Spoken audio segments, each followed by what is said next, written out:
Bebe ko, ang likat-likat. Ang bebe ko, ay. Nag-iyak.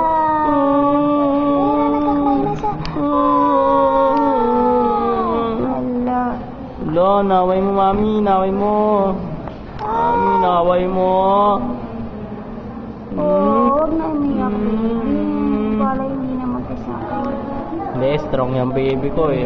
Strong nga eh, oh. Kasi nakinig yan sa Ay, akin kagabi. play na yung suot niya. Suot niya na yung api. Oy, pinapasa din mo nga niya. Ay, ay. Uy, makanta yan. Siyempre, baby ko yun. Ako naman. Maming maingay. Ito yung maming maingay. Yeah. Ay, tahimik na tulog na naman. Tulog na naman. Iiyak tapos matutulog. Scandal. Kahit yan eh. Ayun pala yun. Kahit sa video man lang makita ka nila, matagal ka pa makakalabas eh. Chinek ko yung bill sa kanya, 9,000 eh. Yung kanya, 29. Di ba nga isang gabi, sabi mo 8,000 lahat? Yung kanya, eh, overstaying na kami ng 2 days.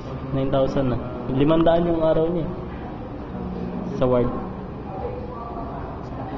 Eh, baka bukas pa namin siya mailabas eh, di 9,500. Si baby Buti nga siya, wala nang ganong kailangan, tinanggal na yung mga aparatos. Oo nga, nawala Mabilis daw siya makarecover. Siyempre. Strong yan eh, strong. Tapos yung lab niya, kahapon ba yun? Okay naman daw yung test. Apat lang. Oo. May konting butas, maliit na butas lang daw.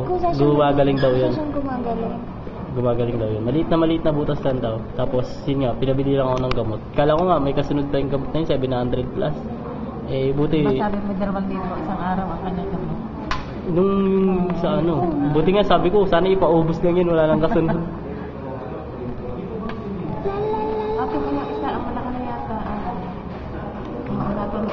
Kung ita ibaba ko na yan. Siguro matagal na ibaba ko dito. Meron nga dito isang baby noong October ko, yung buwan na ngayon. Ayun na, nakapagin na yan. Ano ikinagalaw na ayun. Nakakatawa nga yung mga nandun sa dulo, may mga nakabaloktot. Yung... Wala nang aparato. Buti nga siya, okay na. Wala nang maraming kambit-kambit na kung sa kanya. Kasi wala palang gamit. Ay, wala oxygen na lang. Kasi nagtanong na ako sa doktor kasi nagalit na yung ate ko. Sabi, bili tayo ng bilang gamot. Di naman natin alam ano namang kalagayan ng baby mo. Sabi ko, sige tatanong ko mamaya pag viewing. Saka nilalakad ko na kasi yung PCSO niya para at least makakuha kahit konting tulong lang. Mabawasan yung bill. Kaya tinanong ko na rin. Saka pinahanda ko na yung medical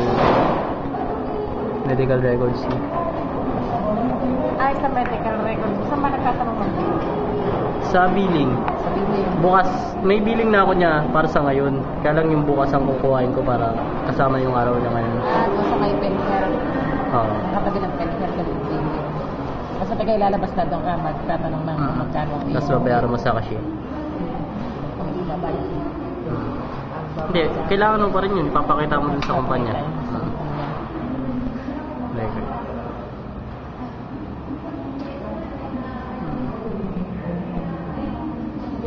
Ano na yung ulo nyo, nagpa-flat kasi lagi siya doon nakaharap sa kabila. Ngayon ko lang yung nakita na dito nakaharap. Ang hilig niyan lagi doon sa kabila nakaharap. Nahihilot naman yan. Nag-inom lang ganun. Nahihilot na yan.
At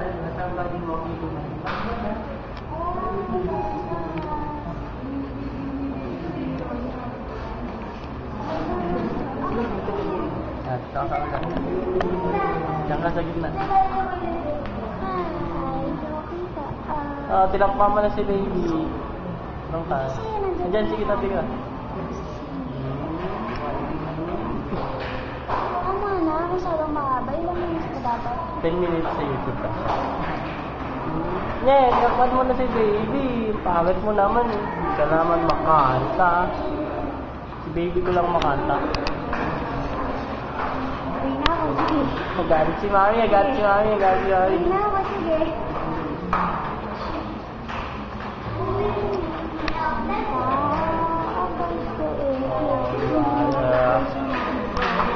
Galit si mami, pangit kasi siya. Sabi ko, ang ganyan, ibigay yung eh, dapat may papel. Iyaan. Hindi ko makanta. Pang ano naman eh, ito